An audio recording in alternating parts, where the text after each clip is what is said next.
Oh, my poor Rosalind, whither wilt thou go? Wilt thou change fathers? I will give thee mine. I charge thee, be not thou more grieved than I am. I have more cause. Thou hast not, cousin. Prithee be cheerful. Knowest thou not the Duke hath banished me, his daughter? That he hath not.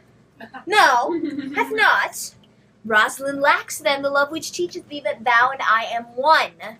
Shall we be sundered? Shall we part, sweet girl? No. Let my father seek another heir. Therefore devise with me how we may fly, whither to go, and what to bear with us. And do not seek to take your charge upon you, to bear your griefs yourself, and leave me out. For by this heaven, now that our sorrows pale, say what thou canst, I'll go along with thee. Why, whither shall we go? To seek my uncle before I started. Alas, what danger will it be to us, maids, as we are to travel forth so far? Beauty provoketh thieves sooner than gold. I'll put myself in poor and mean attire, and with a kind of umber smirch my face. The like do you. So shall we pass along and never stir assailants? Were it not better, because that I am more than common tall, that I did suit me all points like a man? A gallant curtal axe upon my thigh, a boar spear in hand, and in my heart lie there what hidden woman's fear there will. I'll have a swashing and a martial outside, as many other mannish cowards have that do outface it with their semblances. Oh, what shall I call thee when thou art a man? I'll have no worse name than Jove's own page, and therefore look you call me Ganymede. But what will you be called? Something that hath a reference to my state. No longer Celia, but Aliena. But, cousin, what if we essayed to steal the clownish fool out of your father's court? Would he not be a comfort to our travel? He'll go along o'er the wide world with me. Leave me alone to woo him. Let's away, and get our jewels and our wealth together. Devise the fittest time and safest way to hide us from pursuit that will be made after my flight. Now go we in content to liberty and not to banishment. All the world's a stage, and all the men and women merely players. They have their exits and their entrances. And one man, in his time, plays many parts, his acts being 7 ages. First, the infant, mewling and puking in the nurse's arms. Then the whining schoolboy with his satchel and shining morning face, creeping like snail unwillingly to school. Then the lover, with a woeful ballad made to his mistress' eyebrow. Then a soldier, jealous in honor, sudden and quick in quarrel, full of strange oaths and bearded like the pard, seeking the bubble reputation even in the cannon's mouth. Then a justice, in fair round belly with good campan lined, with eyes severed and a beard of formal cut, full of wise saws and modern instances. And so he plays his part. The 6th age shifts into a lean slippered pantaloon, with spectacles on nose, pouch on side, his youthful hose well sawed a world too wide for his shrunk shank and his big manly voice turned again toward childish treble pipes and whistles in his sound. The last scene of all, that ends this strange eventful history, in second childishness and mere oblivion. Sans teeth, sans eyes, sans taste, sans everything. Dead shepherd, now I find thy saw of might, who ever loved that loved not at first sight. Sweet Phoebe!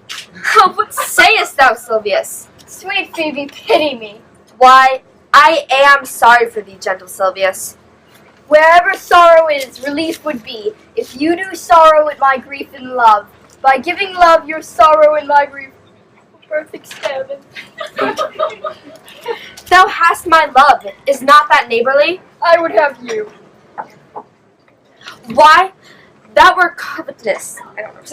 Silvius, the time was that I hated thee, and yet it was not that I bare thee love. But since that thou canst talk of love so well, Thy company, which erst was irksome to me, I will endure, and I'll employ thee too. But do not look for farther recompense than thine own gladness that thou art employed. So holy and so perfect is my love, and I in such a poverty of grace, that I shall think it a most plenteous crop to glean the broken ears after the man that the main harvest reaps. Loose now and then a scattered smile, and that all livable. Knowest now the youth that spoke to me erewhile? No, not very well, but I have met him oft, and he hath bought the cottage in the bounds that the old Carlock once was master of. Think not I love him, though I ask for him. 'Tis but a peevish boy, yet he talks so well. But what I care for words, yet words do well. When he that speaks them pleases those that hear, it is a pretty youth, not very pretty. But sure he's proud, and yet his pride becomes him.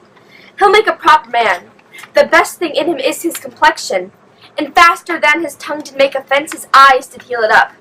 He's not very tall, yet for his years he's tall. His legs but so, yet 'tis well.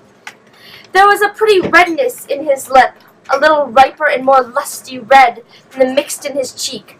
'Twas just the difference between the constant red and the mingled damask. There be some women, Silvius, had they marked him in parcels as I did, would have gone near to fall in love with him. But, for my part, I love him not, nor hate him not, and yet I have more cause to hate him than to love him, for what he do to chide at me. He said mine eyes were black and my hair black, and now I am remembered scorned at me. I marvel why I answer not again.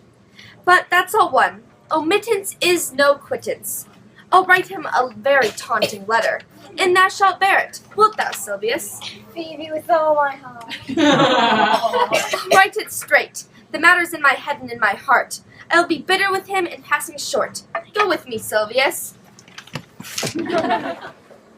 It is not the fashion to see the lady the epilogue, but it is no more handsome than to see the lord the prologue. If it be true that good wine needs no bush, 'tis true that a good play needs no epilogue. Yet to good wine they do use a good bush, and Good plays. good plays prove better from the use of a good epilogue.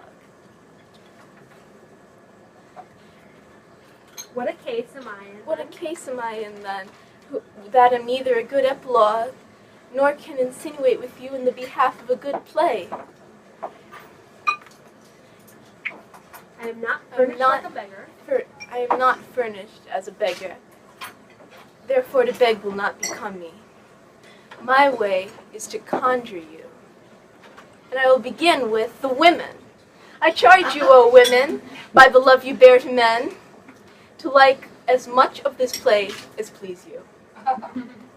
And I charge you, O men, for the love you bear to women, as I perceive by your simpering none of you hates them, that between you and the women the play may please. If I were a woman, I would kiss as many of you as had beards that liked me, complexions that pleased me, and breasts that I defied not. And as many of you as have good beards, or good faces, or sweet breaths, will, for my kind offer, when I take curtsy, bid me farewell.